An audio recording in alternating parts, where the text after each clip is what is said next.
नमस्कार दोस्तों, स्वागत है आप सभी का हमारे चैनल बौद्ध दर्शन में। दोस्तों, पिछले वीडियो में हमने देखा कि रानी महामाया ने एक अद्भुत और अलौकिक स्वप्न देखा। उन्होंने देखा कि एक हाथी अपने सूंड में एक सफेद कमल का पुष्प लिए हुए उनकी दाहिनी गर्भ में प्रवेश कर गया और अनेक प्रकार के देवता भिन्न भिन्न तरह से उनका आवभगत कर रहे थे। जब रानी महामाया का स्वप्न टूटा तो उन्होंने इस स्वप्न की व्याख्या महाराज शुद्धोधन से की। महाराज शुद्धोधन बड़े ही आश्चर्यचकित हुए। उन्होंने इस स्वप्न का अर्थ बताने के लिए राज्य पुरोहितों को बुलाया। जब राज्य पुरोहितों ने इस स्वप्न के बारे में सुना तो उन्होंने कहा कि रानी महामाया एक महान पुत्र को जन्म देने वाली हैं, जिसकी ख्याति दूर दूर तक और युगों युगों तक रहेगी। ये सपना उसी का घोतक है। जब रानी महाप्रजापति और शुद्धोधन ने यह समाचार सुना तो वे बड़े प्रसन्न हुए और पूरा कपिलवस्तु प्रसन्नता के मारे झूमने लगा। आइए अब इसके आगे की कहानी को जानते हैं।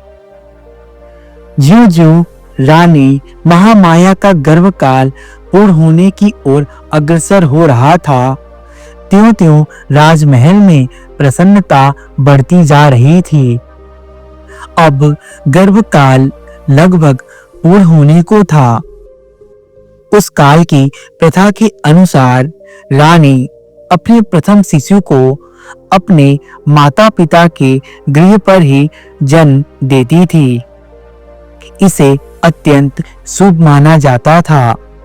ऐसा ही विचार कर रानी महामाया को उनके माता पिता के पास भेजने की व्यवस्था की गई, ताकि वे भी अपने प्रथम शिशु को वहीं पर जन्म दे सकें। राजा की आज्ञा से एक सुंदर रथ को फूल, मालाओं और मोती मणियों से सुसज्जित किया गया। उस रथ में रानी के साथ उनकी प्रिय दासियां और परिचिकाएं बैठी थी। रथ के आगे आगे 6 घोड़े पर सवार योद्धा सैनिक चले और इसी प्रकार पीछे भी घुड़सवार सैनिक चले। धीरे धीरे रानी का यह काफिला आगे बढ़ा जा रहा था कि लुम्बिनी के निकट रानी को तीव्र प्रसव पीड़ा होने लगी। परिचारिकाओं के कहने पर रथ को लुम्बिनी वन में ही एक उचित स्थान देखकर रोक दिया गया। वैशाख मास की पूर्णिमा थी। गगन पर पूर्ण चंद्रमा जगमगा रहा था। लुम्बिनी वन का कोना कोना जैसे पूर्णिमा की शीतल चांदनी में अपनी मधुरिमा के साथ शोभायमान हो रहा था।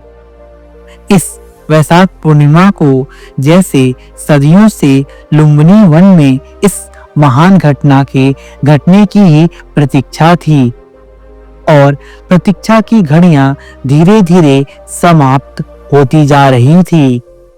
यह घटना ईसा से लगभग 564 वर्ष पूर्व की है, यानी कि आज से करीब 2500 वर्ष पूर्व की। रानी महामाया प्रसव पीड़ा से आकुल लुम्बिनी वन में पुष्पों से आच्छादित वृक्ष के नीचे विश्राम कर रही थी। परिचारिकाएं उनकी तरह तरह से सेवा शुश्रूषा कर रही थी। प्रकृति द्वारा निर्धारित शुभ घड़ी और शुभ पलों में रानी महामाया ने एक सुंदर स्वस्थ शिशु को जन्म दिया। शिशु के जन्म की शुभ सूचना अविलंब कपिलवस्तु भेज दी गई। कपिलवस्तु में राजा शुद्धोधन और रानी प्रजापति के हर्ष की सीमा न थी। पूरा राजमहल विभिन्न प्रकार के मोतियों, मणियों और दीप मालाओं से सज्जित किया गया। राजा सुद्धोधन और रानी प्रजापति ने पुत्र प्राप्ति से प्रसन्न होकर निर्धनों और ब्राह्मणों को खुले हाथों से दान देना प्रारंभ कर दिया। राजा ने अपनी प्रिय पत्नी महामाया और नवजात शिशु को लुम्बिनी वन से कपिलवस्तु बुलवा लिया। राजमहल में उनका बड़े हर्ष के साथ स्वागत किया गया। एक दिन असित ऋषि दरबार में पधारे। राजा सुद्धोधन ने ऋषि का यथा योग्य स्वागत और सत्कार किया और नवजात शिशु को आशीर्वाद देने का आग्रह किया। असित मुनि ने उस दिव्य बालक के दर्शन किए। तब दर्शन पश्चात उन्होंने राजा सुद्धोधन को कहा, राजन, आपके पुत्र का भविष्य बड़ा उज्जवल प्रतीत होता है। ऐसा लगता है कि यह कोई महापुरुष है जो जन कल्याण करने हेतु इस धरती पर जन्मा है। राजा सुद्धोधन ने सर झुकाकर ऋषि को प्रणाम किया और कहा कि प्रभु, ये आपकी कृपा का ही फल है। तब असित मुनि ने महाराज सुद्धोधन से कहा, राजन, यह शिशु आगे चल के आपके शाक्य वंश का नाम विश्व भर में फैला देगा। इसको किसी के आशीर्वाद की जरूरत नहीं है, बल्कि संसार को इसके आशीर्वाद की आवश्यकता पड़ेगी। यह कहकर असित मुनि उस शिशु के सामने नतमस्तक हुए। असित मुनि ने उस दिव्य शिशु का भ्रमण किया और वहां से चले गए। असित ऋषि का आशीर्वाद और व्यक्तित्व सुनकर राजा सुद्धोधन को बड़ी प्रसन्नता हुई। उन्होंने बहुत सा धन शिशु के ऊपर न्यौछावर कर निर्धनों में वितरित कर दिया। बड़े हर्ष और प्रसन्नता के साथ वातावरण में शिशु के नामकरण संस्कार का समारोह आयोजित किया गया। शिशु राजकुमार के लिए सिद्धार्थ नाम उपयुक्त माना गया। जब से सिद्धार्थ का जन्म हुआ था, राजमहल के वातावरण में एक अनोखी सी प्रसन्नता का भाव था। चारों ओर जैसे शिशु सिद्धार्थ का स्पर्श कर मंद सुगंध समीर के झोंके राजमहल में अटखेलियां कर रहे थे। काल की गति बड़ी बलवान होती है और कोई इसे सरलता से नहीं समझ सकता। राजमहल में प्रसन्नता की बयारें बहाकर संभवतः काल को कोई विडंबना रच रहा था।